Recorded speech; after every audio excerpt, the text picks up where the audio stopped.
Ladies and gentlemen, Copenhagen is the moment when humanity has the opportunity to deal decisively with climate change. Science tells us that the industrialized country emissions must fall 25 to 40% by 2020 over 1990 levels to avoid dangerous climate change. And developing nations must get support to further limit the growth of their emissions if we are to avoid the worst climate change impacts. We need a further push to raise ambitions to these levels.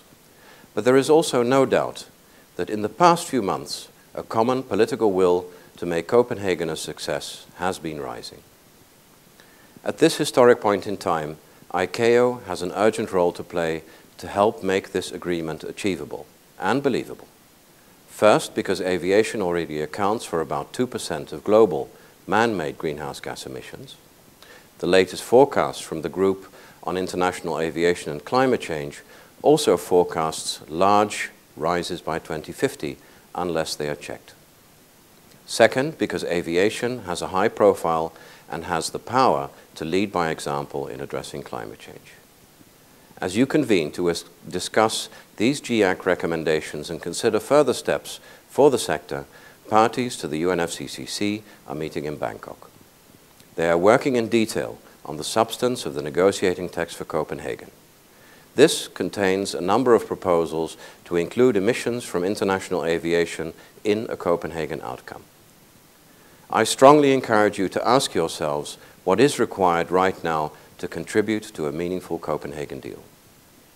Proposals from parties to the UNFCCC on international aviation include setting a global emission reduction target and allowing the use of existing and new market mechanisms to achieve that target. Working through ICAO to enable an international agreement to be approved by 2011. Amending Article 2.2 of the Kyoto Protocol. Commencing negotiations on a sectoral agreement to be concluded at COP17. And raising funds from levies or instruments linked to international aviation's emissions to support adaptation and mitigation in developing countries.